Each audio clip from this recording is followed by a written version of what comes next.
자, 스킵 출애굽기 제4장. 하나님은 할 수 있다, 나는 하겠습니다 라는 제목입니다. 하나님은 할 수 있다, 나는 하겠습니다. 출애굽기 제4장은 우리 네 단락으로 나눌 수 있습니다. 첫 번째 단락은 출애굽기 4장 1절에서 9절까지입니다. 제목을 붙인다면 기적은 목적이 있다라는 것입니다. 기적은 목적이 있다. 이제 모세는 백성들이 자기가 여호와 하나님이 보낸 자라고 믿지 않을 것을 염려했습니다. 하나님, 그래요. 내가 백성들에게 가서 하나님의 구원을 말하겠습니다. 그런데 백성들이 과연 저를 하나님이 보낸 사람으로 믿을까요? 지금 나는 이스라엘 공동체와 떨어져 산 지가 오래인데 과연 내가 하나님의 사람인지 믿을까요? 의심할 것입니다 라고 얘기하죠. 그래서 1절 보면 모세가 대답하여 이르되 그러나 그들이 나를 믿지 아니하며 내 말을 듣지 아니하고 이르기를 여호와께서 내게 나타나지 아니하셨다 하리이다. 모세로서 당연한 예상이죠. 듣보잡을 어찌 믿겠습니까?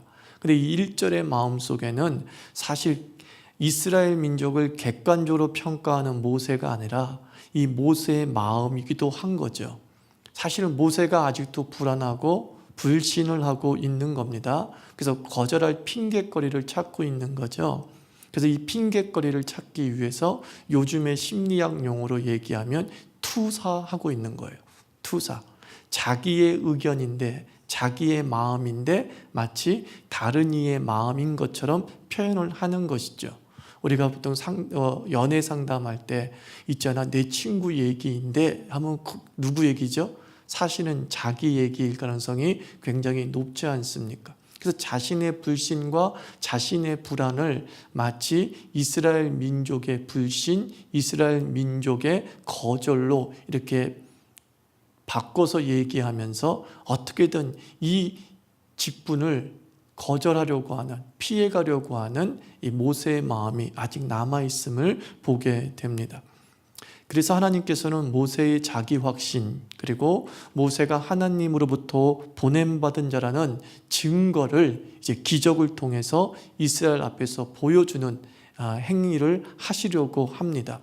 그래서 이후에 나오는 거 보면 너를 믿게 하기 위해서 지팡이가 뱀이 되고 다시 뱀이 지팡이가 되고 또 손을 가슴에 집어넣으면 나병이 생기고 다시 집어넣으면 나병이 고침받고 그래도 못 믿으면 나일의 물을 또 떠서 부으면 그것이 피가 될 것이다 라고 하면서 기적을 통해서 네가 하나님이 보낸 사람이라는 것을 내가 증명하고 증거하겠다라고 말씀합니다.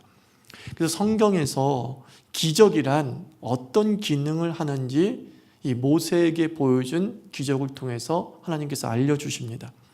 첫째, 성경에서 보여주는 기적의 기능은 뭐냐면 표적이에요. 표적. 8절 말씀 읽습니다. 여호와께서 이르시되 만일 그들이 너를 믿지 아니하며 그 처음 표적의 표징을 받지 아니하여도 나중 표적의 표징은 믿으리라. 오늘 이 출애굽기에서 기적이란 단어를 표적이란 단어로 설명하고 있습니다. 영어로 사인이죠. 사인. 즉 기적은 뭐예요? 하나님을 드러내는 것이 목적이라는 거예요. 하나님 사인, 무엇인가 보여주고자 하는데 뭘 보여주느냐? 하나님을 보여주고자 하는 거예요. 전능하신 하나님, 구원의 하나님, 우리를 인도하신 하나님, 그 하나님 자신을 보여주시기 위해서 하나님은 초자연적인 능력을 사용하시고 초자연적인 일들을 이 땅에 일으키시는 거죠. 그래서 이 초자연적인 일을 기적이라고 하지만 성경에서는 단순한 기적이라고 하지 않고 표적, 사인이라는 거예요. 사인. 성경에 나오는 모든 기적은 하나님을 드러내고자 하는 1차적 목적을 가지고 있다는 거죠. 둘째로 이 기적의 목적은 무엇이냐면 믿음을 위한 것이다 라고 설명하고 있어요. 믿음을 위한 것이다. 무슨 뜻이냐면 지금 모세도 하나님에 대해서 확신하지 못하고 그리고 이스라엘 백성도 하나님이 보내셨다 또 하나님이 그런 계획을 가지고 계시다라는 것을 못 믿을 게 뻔하지 않습니까? 그래서 못 믿는 백성을 믿게 하시기 위해서, 또 못 믿는 모세를 믿게 하시기 위해서 하나님께서는 뱀이 지팡이 되고 지팡이가 뱀이 되는 이런 기적을 행하셨다는 거예요. 바울이 고린도전서에서 은사를 말하면서 방언 등은 믿는 자를 위함이 아니요 믿지 아니하는 자를 위함이다 라고 얘기했죠. 이 방언은 드러나는 현상이었단 말이에요. 이 드러나는 현상을 통해서 믿지 아니하는 자들은 와, 하나님이 살아계시는구나, 정말 영의 세계가 존재하는구나 라는 것을 믿게 되는 거죠. 그래서 이때의 이 방언의 은사는 일종의 표적의 기능을 하고 있는 것이죠. 믿지 못하는 자에게 믿게 하시기 위해서 주시는 은사라는 거예요. 그래서 기적이라는 것은 보이지 않는 하나님을 믿지 못하는 이를 위해서 자신을 보이시는 하나님의 배려였던 것이죠. 그래서 이 모세에게 보여주신 기적, 그리고 앞으로 백성들에게 보여주실 기적을 통해서 하나님은 자기를 드러내고, 그리고 백성들로 하여금 믿을 수 있는 마음가짐을 갖게 하셨다는 거예요. 그러면 성경에서 기적의 시작, 대체 기적은 어디에서 출발하고 그 기적의 도구는 무엇이었느냐? 오늘 본문이 잘 가르쳐줘요. 기적의 도구는 무엇이냐? 모세가 가진 것이었다라고 성경은 말하죠. 기적의 도구가 모세가 가지고 있지 않은 것, 모세가 접할 수 없는 것을 가지고 기적이 일어난 것이 아니라 모세가 가지고 있는 것, 모세에게 익숙한 것, 그리고 모세가 쉽게 구할 수 있는 모든 것이 기적이 되었다라고 말합니다. 자, 모세의 지팡이, 또 모세 자신의 손, 그리고 나일강의 물, 다 이게 뭐예요? 모세가 쉽게 접할 수 있고 가지고 있었던 것이 기적의 도구가 됐다는 거예요. 한 절씩 살펴보면 이렇죠. 2절 보세요. 여호와께서 그에게 이르시되 내 손에 있는 것이 무엇이냐? 그가 이르되 지팡이입니다. 또 4절을 봅니다. 여호와께서 모세에게 이르시되 내 손을 내밀어 그 꼬리를 잡으라. 그가 손을 내밀어 그것을 잡으니 그의 손에서. 6절 말씀 봅니다. 여호와께서 또 그에게 이르시되 내 손을 품에 넣으라 하시매 그가 손을 품에 넣었다가 내어보니 그의 손에 나병이 생겨 눈같이 된지라. 7절 이르시되 내 손을 다시 품에 넣으라 하시매 그가 다시 손을 품에 넣었다가 내어보니 그의 손이 본래의 살로 되돌아왔더라. 9절입니다. 그들이 이 두 이적을 믿지 아니하면 내 말을 듣지 아니하거든 너는 나의 강 물을 조금 떠다가 땅에 부으라. 내가 떠온 나일강 물이 땅에서 피가 되리라. 계속 2인칭 소유격이 반복적으로 나오고 있죠. 모세의, 모세가 가지고 있는 것, 심지어 나일강의 물도 뭐예요? 네가 떠온 물이라고 설명을 하고 있어요. 네가 떠온 물. 하나님의 기적은 바로 우리 자신들이 무엇인가를 가지고 있는데 그 가지고 있는 것 하나하나가 기적의 통로가 됨을 말씀해 주고 있어요. 여러분 자녀를 다 갖고 계시죠? 한 명이라도 그 자녀가 하나님의 기적과 통로가 될 줄 믿습니다. 별것 아닌 것, 여기서 어떤 일이 벌어질까 싶은데 별것 아닌 것 속에서 하나님의 기적이 출발되어지고 도구가 된다는 것을 모세에게 보여주고 있어요. 하나님은 기적을 베풀기 위해서 모세야 뭘 가지고 와 라고 한 적이 한 번도 없어요. 이것들을 준비해 라고 하신 적이 없어요. 하나님은 모세를 쫙 살피더니만 모세의 머리부터 발끝까지 있는 그 모든 것이 하나님의 능력의 통로가 됨을 충분히 아신 것이죠. 그래서 우리의 머리부터 발끝까지 있는 모든 것, 나의 것이라고 여겨지는 것 하나하나가 나중에 다 뭐예요? 하나님의 능력의 통로가 된다. 이 모세를 통해서 보여주는 것이죠. 그래서 우리 삶에 쓰레기란 없는 거예요. 함부로 여겨서는 안 되는 거예요. 그리고 또 하나 뭡니까? 다른 사람을 부러워하지 말아야 될 이유가 여기 있는 거예요. 하나님은 다른 사람이 가지고 있는 것으로 나에게 은혜를 베푸시는 게 아니라 하나님은 내가 가지고 있는 것으로 은혜를 베푸시는 거예요. 하나님은 저 옆집의 그릇을 가지고 오라라고 말씀하지 않고 네 집에 있는 그릇을 가지고 오라 그런단 말이에요. 그 그릇에 채워나가는 은총들을 이렇게 맛봐야 됨을 모세가 초창기에 체험하게 되죠. 자, 이렇게 해서 어느 정도 확신이 들었던 것 같아요. 모세가 와, 정말 하나님은 대단하시다라고 새삼 이제 느꼈었겠죠. 이 단락 출애굽기 4장 10절부터 17절입니다. 출애굽기 4장 10절에서 17절은 제목은 이거예요. 의지가 있으면 길이 보인다. 따라하세요. 의지가 있으면 길이 보인다. 자, 기적으로 하나님의 전능하심을 확신한 모세, 그런데 여전히 불안해요. 자기가 말주변이 없다는 것을 핑계로 능력 있는 사람을 대신 보내십시오라고 하나님 앞에 이제 손살에 치는 거예요. 그러자 하나님께서는 내가 할 말을 가르쳐 주겠다. 그것으로 끝나는 게 아니라 형 아론을 대변자로 세우라라는 방법까지 알려주시면서 계속 모세를 설득하고 있는 내용이 출애굽기 4장 10절에서 17절이란 말입니다. 10절에서 이렇게 얘기하죠. 읽습니다.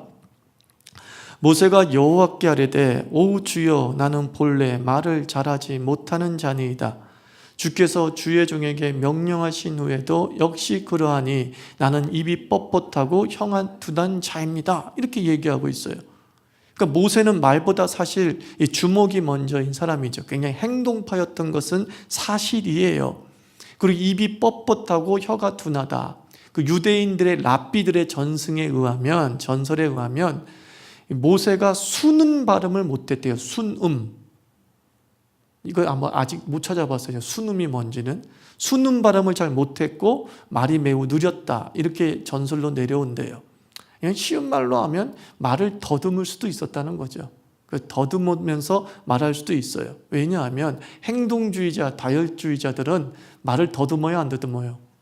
말을 더듬어요. 저도 그랬으니까요. 저 굉장히 말을 더듬었습니다. 막 누나하고 싸울 때 막 이러면서 이제 말이 문자으로 나온 적이 한 번도 없어요. 모세가 그랬을 것이 충분히 이해가 돼요. 그리고 어느 시대나 지도자는 웅변 능력을 요하잖아요. 말을 잘하면서 상대방을 설득할 수 있는 게 어떤 지도력의 아주 중요한 요소였어요. 지금까지도 사실 그래요. 그러니까 모세는 자기가 속한 문화권 속에서 지금 리더십을 평가하고 있는 거죠. 그랬을 때 나는 리더 될 자격이 없다고 스스로 생각한 거예요. 이 설득력도 없지, 말의 조리도 없지, 그렇다고 발음이 좋은 것도 아니지, 여러 면에서 나는 수사학적 능력이 떨어진다고 판단을 하고 나는 리더십의 자질이 없다고 생각한 거예요. 한마디로 말해서 모세는 자기 능력에 하나님의 일의 성공 여부를 평가하고 있다는 거예요. 내 능력이 하나님의 일을 할 수 있다, 할 수 없다라는 것을 결정하는 착각에 빠져 있는 거죠. 무엇보다도 모세는 자기 한계라고 하는 울타리를 벗어나지 못하는 거예요.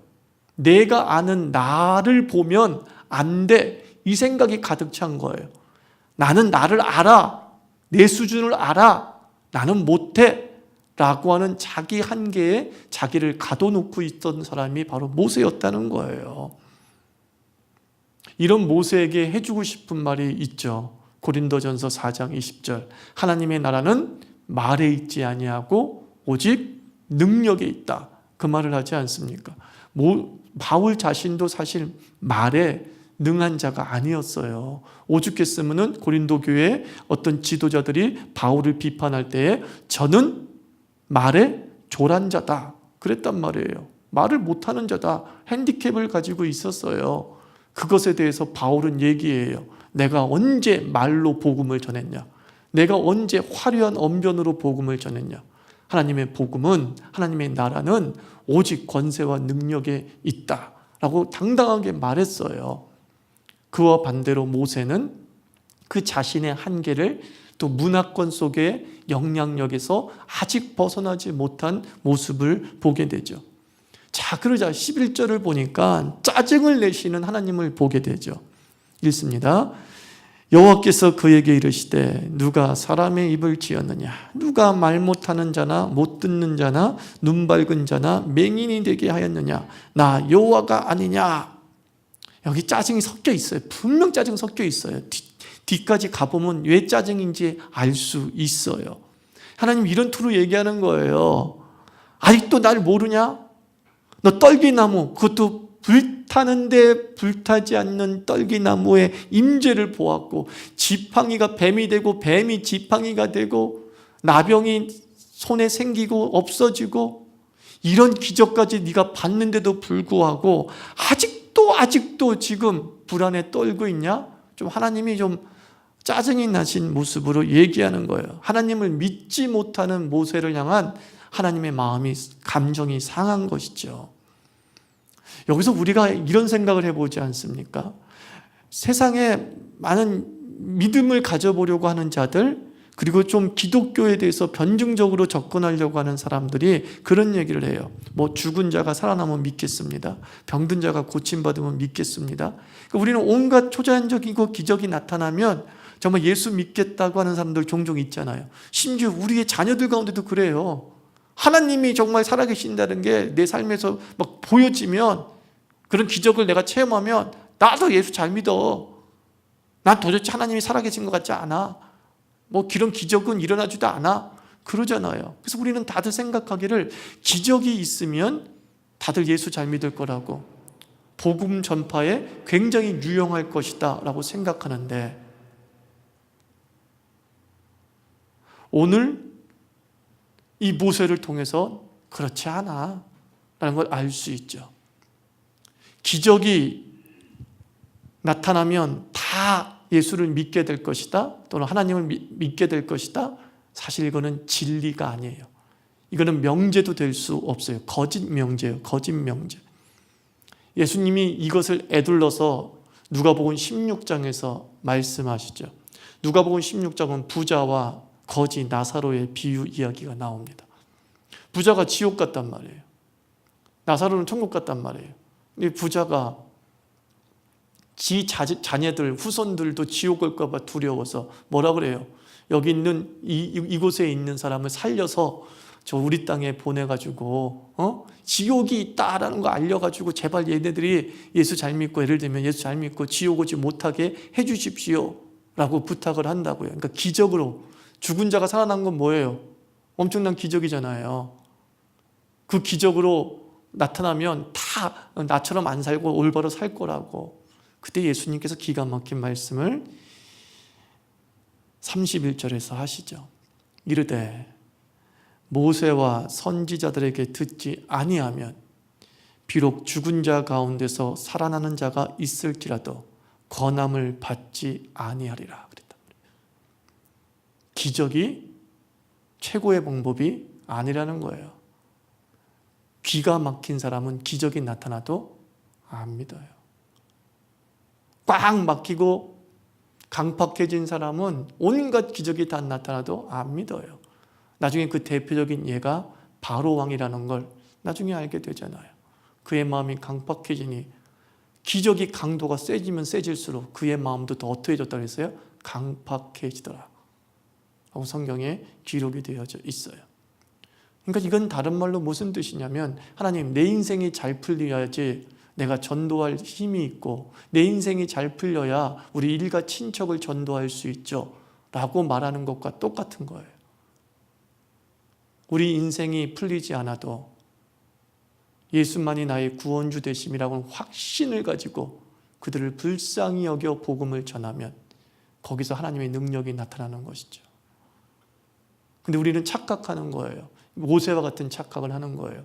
나의 능력에 하나님의 과업이 달려있다고 착각하고 있어요. 나의 수준에 따라 하나님의 복음의 영향력의 수준이 결정된다고 하는 아주 위험한 생각을 가지고 있단 말이에요. 결코 그렇지 않죠. 이 모세를 보면 짜증나는 거예요. 내가 어떤 존재냐? 참 답답하다, 답답해. 그렇게 기적을 보여줘도. 그러니까 결국은 모세라는 한 인물을 통해서 우리의 실체를, 또 세상이 어떤 세상인지를 우리에게 가르쳐 주시는 거예요. 모세는 우리가 겪고 있는 세상의 모습이고 모세는 나의 모습인 거예요. 기적을 겪어도 결코 하나님을 향한 믿음이 커지지 못하는 그런 어떤 강팍하고 그리고 술수가 자리 잡은 모습이 우리의 모습이죠.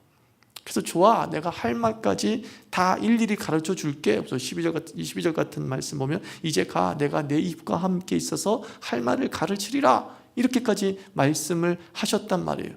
자, 이렇게 짜증을 냈으면 좀 하나님이 무서워서라도 말이죠. 그죠? 하나님이 슬슬 짜증내는데 못 보던 모습이야? 좀 말을 좀 들어야 될 텐데 또 거절해요. 13절 보세요. 시작. 모세가 이르되 오 주여 보낼 만한 자를 보내소서. 이따 인간이 다 있어요. 이 모세가 모세되기까지 얼마나 좀 뭐라 그럴까요? 천박한 신앙의 모습을 보여줬는지를 알 수 있죠. 여기서의 모세는요, 열등감, 피해의식에 사로잡힌 40년의 모세를 보는 거예요. 그의 열등감이 1년 된 게 아니에요. 40년이 됐어요. 그의 피해의식이 1년 된 게 아니에요. 40년 동안 누적된 거예요. 옛사람에게서 이 벗어난다는 것이 얼마나 힘든 것인지를 이 모세의 소명 과정을 통해서 알 수 있습니다. 우리가 그동안 살아왔던 그 옛사람의 허물들이 새로운 사명과 새로운 미래를 향해 나아감에 있어서 족쇄가 되는 거예요. 용기를 빼앗고 도전을 빼앗고 안주하려고 하고 자포자기하려는 마음들만 커지는 거죠. 이런 것들을 심리학 용어에서는 습득된 무력감이라 그래요. 습득된 무력감. 개 2마리를 실험을 하죠. 개 2마리를 칸으로 딱 나눴습니다. 한 마리를 개를 칸이 나눠진 곳에 두었습니다. 이쪽에 개가 있고 이쪽에 먹이가 있습니다. 이 개는 폴짝 뛰어넘어서 그 먹이를 먹을 수 있게 해 놓았습니다. 한쪽의 개는 똑같은 격벽인데 위에 또 천정까지 딱 막아져 있어요. 분명히 먹을 것이 보이는데도 폴짝 뛰어봤자 못 넘어가는 거예요. 폴짝 뛰어봤자 못 넘어가요. 이상하게 못 넘어가요. 그래서 그 못 넘어간 경험을 했던 그게 이제 천정을 뚫어주고 그냥 격벽만 남겨놨어요. 이제는 넘어갈 수 있어요. 뛰기만 하면. 근데 그 개가 뛸 생각을 안 하는 거예요. 그걸 뭐라 그래요? 습득된 무력감이라는 거예요. 패배도 훈련이 된다는 거예요. 열등의식도 훈련이 된다는 거예요. 마귀가 이렇게 우리를 이 무력감에 빠지게 하는 거예요. 계속된 도전에 계속된 실패를 자꾸 맛보게 하죠. 그리고 나서 그 몇 번의 도전에 의한 몇 번의 실패를 이제 뭐라 그래요? 인생 전체라고 규정짓게 만드는 거예요. 나는 해도 안 돼. 이런 말을 자주 하는 사람은 어떤 사람이에요? 습득된 무력감에 빠진 사람이에요. 야, 하나님이 이걸 깨려는 게 얼마나 힘든지 몰라요. 하나님께서 이제 이걸 깨시기 위해서 하나님이 드신 방법이 뭐였냐면 달래고 얼르고 하시다가 안 되겠다 싶어서 아주 강하게 나갑니다. 결국 화를 내버려요. 야, 이게 XX야! 이거죠. 정신 차려! 소리 지르는 거예요. 14절 보세요. 시작. 여호와께서 모세를 향하여 뭐 하셨대요? 노하여 그랬어요. 화가 났다는 거예요. 어떤 모세에게 화가 났을까요? 습득된 무력감에 빠진 모세에게 화가 난 거예요. 어찌 보면 이 화는요, 안타까운 화인 거죠. 내 아들 모세가 이 정도까지 됐구나. 40년이 지나면서 내 아들이 이 정도까지 됐구나. 너무나 화가 난 거겠죠. 근데 이 하나님의 화는 결코 충동적이지 않으시죠. 노하여 이르시되, 그 다음 읽습니다. 레위 사람 내 영 아론이 있지 아니하냐. 그가 말 잘하는 것을 내가 아노라. 그가 너를 만나러 나오나니 그가 너를 볼 때에 그의 마음에 기쁨이 있을 것이다. 자, 뭐래요? 아론을 대변자로 세우라. 이렇게 말씀하고 있어요. 결코 모세를 포기하지 않아요. 습득된 무력감에 빠져있는, 이 열패감에 빠져있는 모세를 포기하지 않고선 하나님께서는요, 복안을 제시하는 거예요. 복안을. 야, 그렇게 네가 말재주가 없으면 대신 대언자를 세우면 되잖아. 네 형 아론이 참 말 잘하는 것도 모르고 있었지. 그 형 아론을 대언자로 세워. 그러면 네가 좀 무대 공포증이 있어도 상관없어. 네 형 아론은 스타성이 있어가지고 말하기 되게 좋아한다. 나서기 되게 좋아한다. 걔를 앞세워서 일을 하면 되잖아. 이렇게 얘기하고 있어요. 참 하나님에게는요, 정말 보관이 많아요.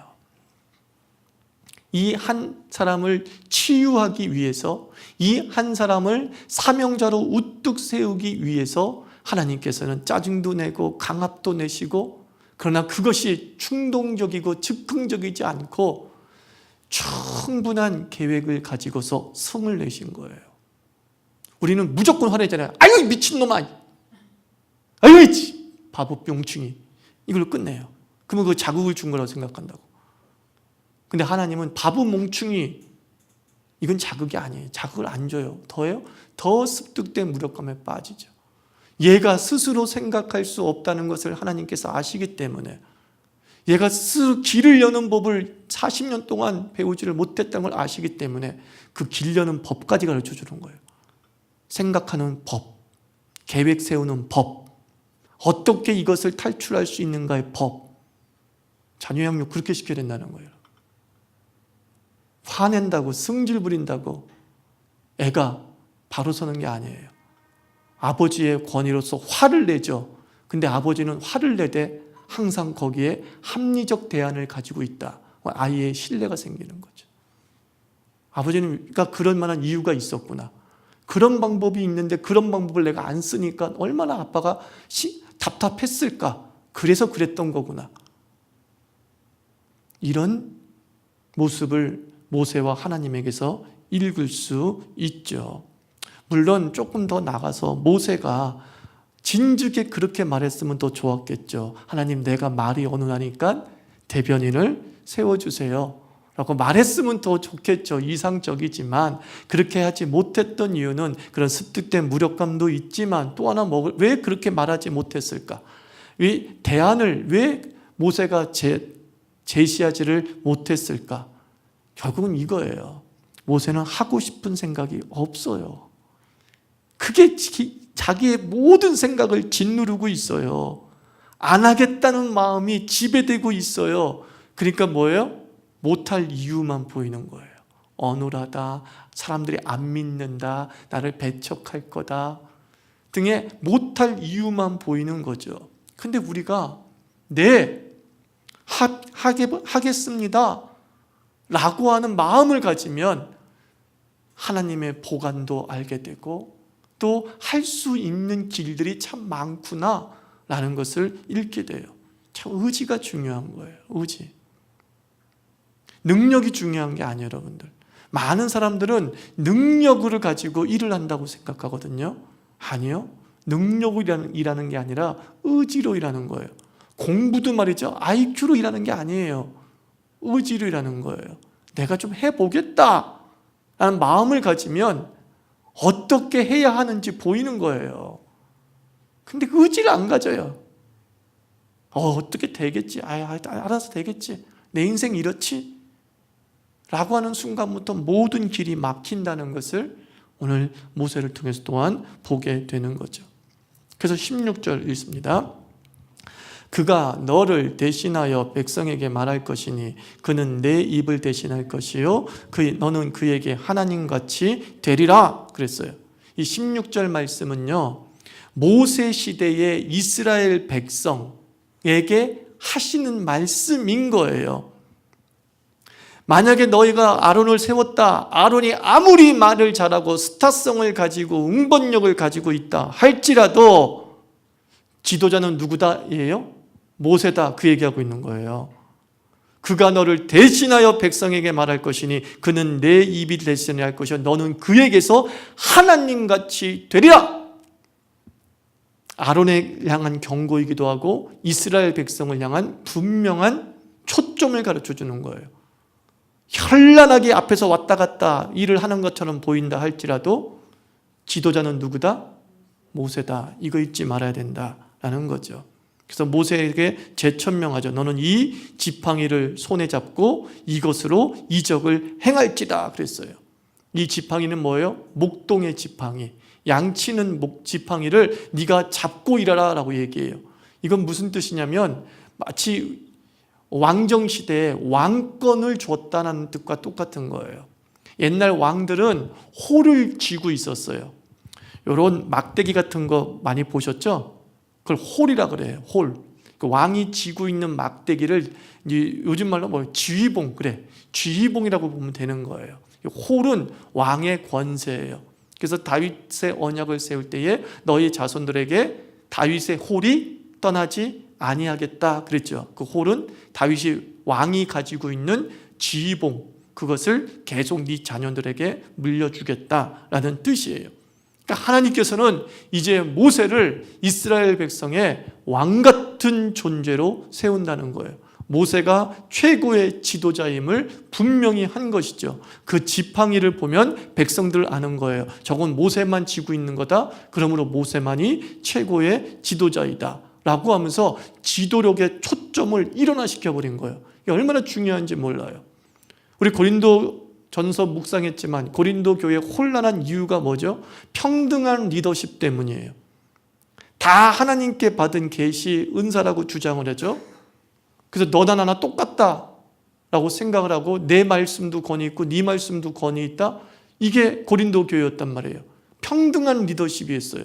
평등한 리더십은 그 어떤 리더십도 없는 것과 마찬가지예요. 결국 그 결과는 뭐죠? 혼란이었단 말이에요. 아주 위험한 생각이 뭐냐면 내 위에 바로 하나님, 이게 제일 위험한 생각이에요. 내 위에 바로 하나님이야. 나를 컨트롤하고 나를 판단하실 분은 하나님밖에 없어. 얼마나 위험한 생각인지 몰라요. 아론이나 이스라엘 백성은 알아야 돼요. 내 위에 하나님이 아니라 내 위에 모세가 있다. 이 질서가 잡힐 때 그 공동체는 가장 안정적으로 가나안을 향해서 온전히 나아갈 수 있는 거죠. 하나님은 다 여러분에게도 말씀하실 것입니다. 말씀하실 것입니다. 그런데 나를 판단할 이는 하나님밖에 없어 라고 하는 교만에는 빠지지 마십시오. 내 위에 나를 판단할 모세 같은 이, 아론 같은 이가 있다는 걸 우리가 인정해야지만 그 계시의 말씀이 정말 하나님으로부터 온 것인지를 우리가 체험할 수 있게 되고 주변에서 인정하는 것이죠. 근데 내 위에 하나님밖에 없어. 나를 다루실 분은 하나님밖에 없어. 라고 얘기하는 것이 얼마나 위험한지를 알아야 돼요. 하나님은 얘기하는 거예요. 네 위에 모세가 있다. 이 얘기하는 거예요. 너희들 위에 모세가 있다. 하나님같이 되리라 한 말씀의 의미였던 거죠. 그래서 하나님이 하시는 말씀은 이거예요. 오늘 이 두 번째 단락에서 하시는 말씀은 하나님은 이렇게 얘기하는 거예요. 모세에게 너는 할 수 있다 없다? 할 수 있다 이거예요. 너는 할 수 있다. 이거 누가 할 말이에요? 하나님이 하는 말이에요. 하나님은 항상 얘기해요. 할 수 있다. 할 수 있다. 그러면 내가 해야 될 말은 무엇입니까? 네, 하겠습니다. 이거예요. 우리의 언어 생활에서 하나님이 해야 될 말과 내가 해야 될 말을 구분하십시오. 하나님은 항상 내 귓가에 말씀하십니다. 할 수 있어. 할 수 있어. 그리고 나는 그 귓가에 들린 말씀에 따라서 내가 해야 될 말은 무엇입니까? 네, 하겠습니다. 이거예요. 할 수 있다 없다의 여부는 하나님이 정하시는 것이고 내가 결정해야 할 일은 가능성의 판단이 아니라 그냥 순종하는 거예요.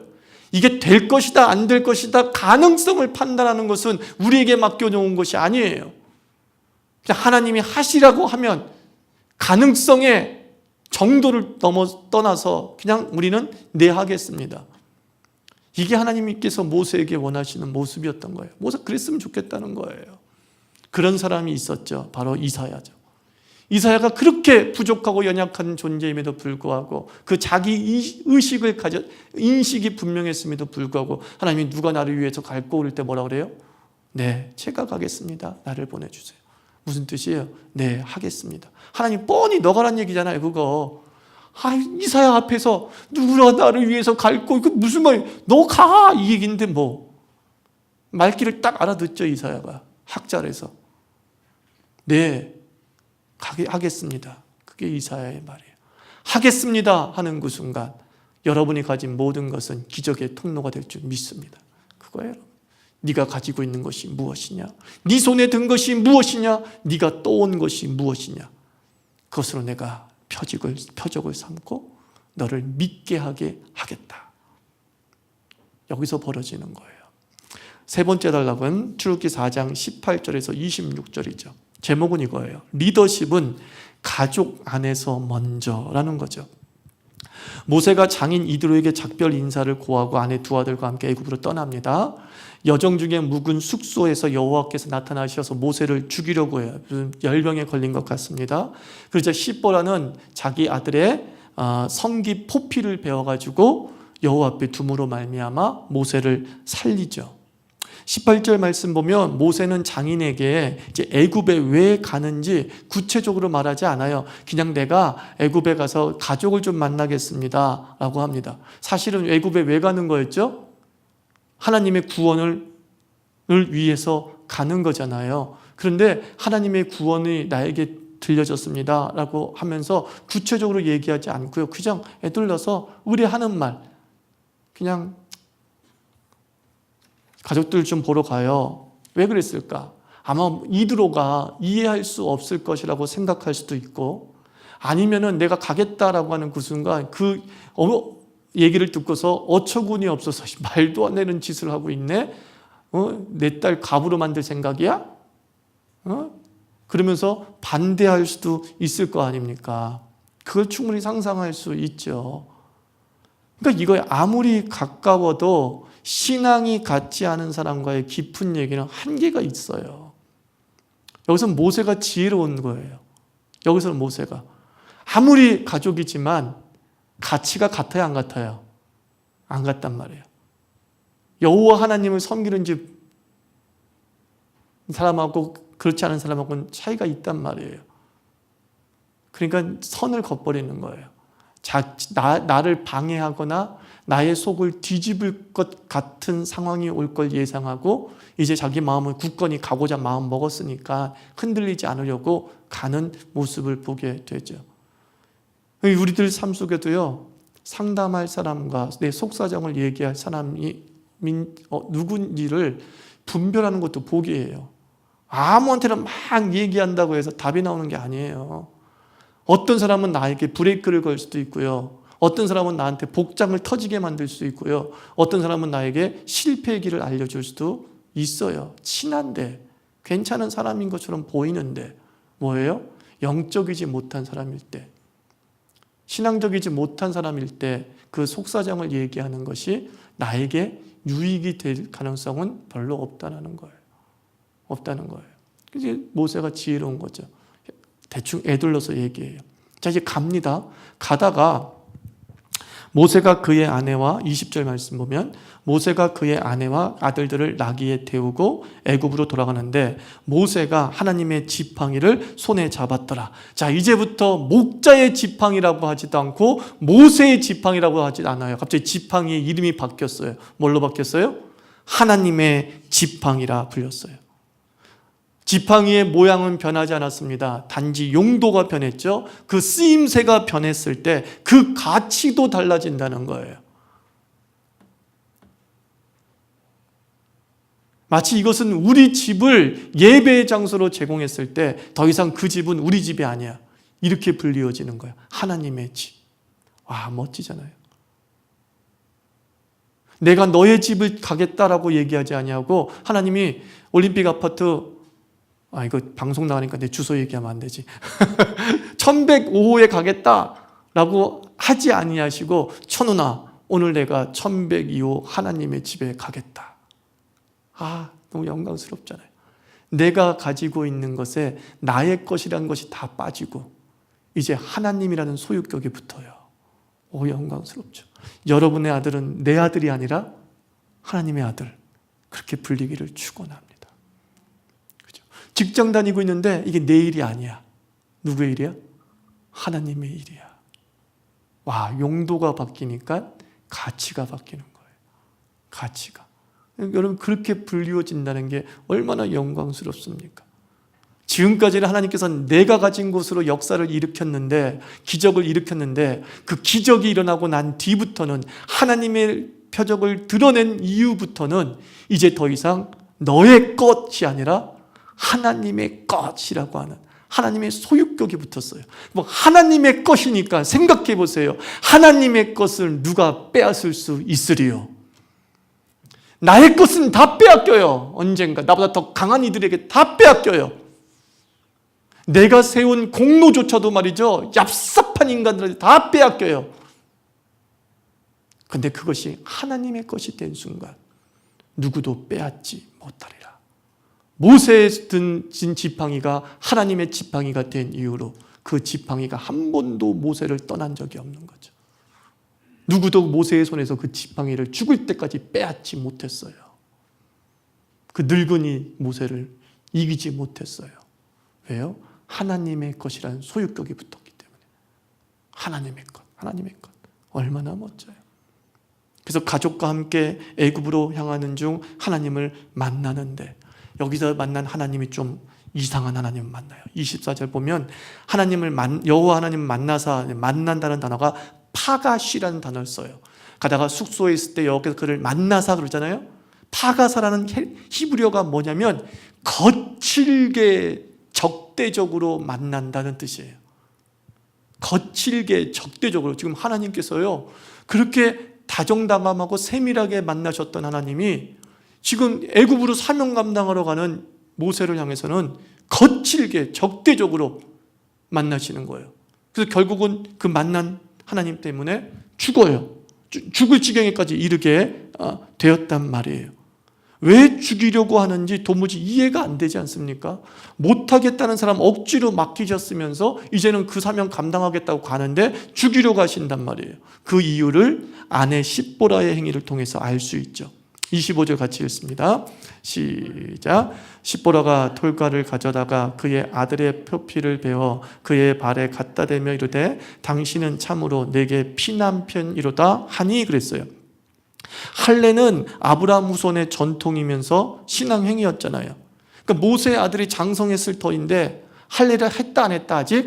아직 안 했다는 거예요. 이 아들들의 무할례 상태는 모세의 신앙 상태를 상징적으로 보여주는 거죠. 모세가 40년 동안 여호와 신앙의 정체성을 잃고 살았던 거예요. 또 하나는 뭐냐면 모세의 영권이 가족에게 도무지 통하지 않았다는 거예요. 아마 십보라의 반대로 할례를 행하지 않았을지도 모른다는 거죠. 아니, 왜? 그건 너무 억측이잖아요. 아니요. 나중에 십보라가 할례를 해요, 안 해요? 십보라가 자기 두 아들의 할례를 행한단 말이에요. 할례를 행한다는 건 뭐냐면 할례라는 방법을 알고 있었다, 모르고 있었다? 알고 있었다는 거예요, 사실은요. 근데 왜 안 했어요? 할례를 할 수 있던 그 여자가, 할례를 해야 된다고 알았던 그 여자가 그동안 왜 안 했던 거야? 반대한 거 있어요. 반대했던 거예요. 아이, 무슨 소리냐고. 왜 로마에 가면 로마의 법을 따르라고 하지, 미디안 광야에 와가지고 왜 당신네 법을 가지고 얘기하냐고. 우리 아들 피나는 거 내가 못 본다고. 그게 얼마나 고통스럽고 위험한 건지 아냐고. 안 된다고 막 그런 자식 때문에 십보라가 반대했을 수도 있을 거예요. 중요한 건 모세가 면이 안 서 있다는 거야. 지금 처가살이를 해서 그런 건지 모르겠지만 도대체 영권이 안 통해. 영권이 안 통해. 그 영권이 안 통한 이유가 뭐겠어요? 모세 자신도 이미 신앙적으로 무너져 있던 거죠. 그래서 십보라가 남편 살리겠다고 위험한 할례를 비위생적인 상황에서 시행을 하시죠. 여기서 바로 이제 하나님의 의도를 잃게 되는 거예요. 하나님께서는 왜 모세를 죽이려고 했느냐? 할례를 행하지 않는 아들들 때문에 모세를 죽이려고 하신 이유가 뭐냐? 세 가지예요. 첫째, 하나님은 지도자의 모범을 중히 여기신다는 거예요. 전하는 자는 행하는 자이어야 하는 거죠. 선생에게 더 엄히 물으시겠다는 말씀과 똑같은 거예요. 이제 모세는 지도자가 됐어요. 보통 사람이 아니라는 거예요. 더 이상 내가 보통 사람일 때 눈 감았다. 근데 너는 이제 지도자다. 나를 보여줄 존재가 되었다. 그러므로 너는 이 모든 부분에서 솔선수범해야 된다는 거예요. 그런데 지도자로 부름받고 이제 하겠습니다는 말까지 했는데 아직 뭐예요? 자기 가족사와 신앙사를 정리를 못한 거예요. 정리를 못한 거예요. 두 번째, 권위의 두 가지 출처의 균형을 요구하시는 거예요. 권위의 두 가지 출처가 있다는 거죠. 권위는 위로부터의 능력이 옵니다. 위로부터 오는 권세가 있습니다. 모세는 지금 소명을 통해서 위로부터의 권위를 부여받았어요. 이제 또 하나 필요한 권위가 뭐냐면 안으로부터의 윤리예요. 모세 자신의 인격과 인품과 살아온 내력에서 나오는 권위예요. 근데 모세의 살아온 내력에 보면 할례도 행하지 않고 자기 가족도 단속 못하고 그래요. 그때 주변에서 뭐라 그래요? 집 하나 제대로 단속 못하면서 이거예요. 권위는 두 가지예요. 위로부터 내려오는 능력이 있고 안으로부터 나오는 윤리. 이 두 가지가 지도자에게 요구하시는 하나님의 권위예요. 안으로부터의 권위는 네가 만들어야 돼 이거예요. 하나님께서 네가 만드는 거야. 네 자신이 내게 받은 위로부터의 능력을 가지고 그대로 실천하고 살아갈 때 윤리가 만들어지고 그 윤리가 권위가 되는 거죠. 그리고 셋째, 권위의 최초의 시행처는 가족이어야 한다는 거예요. 가족이 인정하는 권위야말로 참 권위라는 거죠. 이것이 하나님께서 모세를 죽이려고 하는 아주 위험한 행동을 통해서 회복시키신 권위예요. 그리고 일깨워 주신 권위예요. 십보라도 이제 철저히 모세의 말에 순종하고 자신의 미디안적 종교적 문화를 버리고 모세가 계시한 시내산의 여호와 하나님의 율법을 따라 살아가는 사람이 되었던 것이죠. 그의 두 아들도 마찬가지였던 거죠. 그래서 하나님께서 이스라엘에게 권위자로 내세우기 전에 가족의 권위자로 온전히 세우는데 그 가족의 권위자로 온전히 세우기 위해서 하나님께서 십보라를 친 것도 아니고 두 아들을 친 것도 아니에요. 네 잘못이야, 네 잘못이야, 니들 때문에 그랬어 라고 하지 않아요. 하나님은 가족 안에서 권위가 세워지지 않은 것은 아내가 못돼서가 아니라 모세 네 자신이 문제야 그거예요. 모세 네 자신이 문제. 그래서 모세를 죽이려고 한 거예요. 네가 한심하게 살았기 때문에 그런 거야 라고 얘기를 하는 거죠. 저는 이 메시지를 보면서 목사로서 굉장히 저는 겸허하게 이 말씀을 읽습니다. 항상 뭐 아내 탓하고 가족 탓하면서 그럴 필요 없는 거예요. 다 내가 문제예요. 내 자신이 안으로부터의 권위를 만들어내지를 못했기 때문에 생기는 일이죠. 그래서 나를 돌아봐야 되는 거죠. 그리고 마지막 이제 출애굽기 4장 27절에서 31절 이제 이스라엘 백성 앞에 선 모세를 얘기하고 있어요. 그래서 하나님께서 27절 여호와께 이렇게 말씀합니다. 여호와께서 아론에게 이르시되 광야에 가서 모세를 맞으라 하시매 그가 가서 하나님의 산에서 모세를 만나 그에게 입맞추니 아론에게 알리시는 하나님을 보게 됩니다. 또 28절 모세가 여호와께서 자기에게 분부하여 보내신 모든 말씀과 여호와께서 자기에게 명령하신 모든 이적을 아론에게 알리니라. 아론과 깊이 대화하는 모세를 보죠. 이 속에서 우리는 계시가 일방적이지 않다는 것을 알 수 있습니다.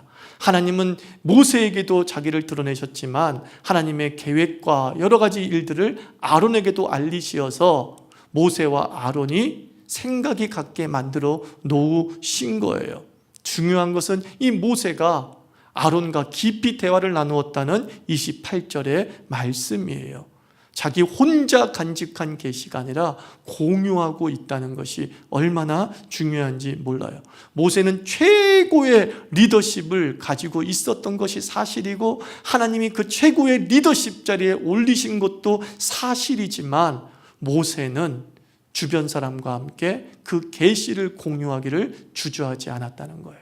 대화를 나누었다는 거예요. 그래서 31절 말씀 참 좋아요. 마지막에 뭘로 맺습니까? 하나님께 경배하였더라, 머리 숙여 경배하였더라, 예배하였더라 라는 이 끝맺음이 저는 굉장히 좋습니다. 하나님의 은혜가 있고 하나님의 말씀을 나누면서 서로 끄덕끄덕거리면서 그랬어 라고 하는 그 믿음의 동력자들이 생겼을 때, 그 믿음의 동력자들이 마지막으로 마무리하면서 할 수 있는 일이 예배라는 거예요.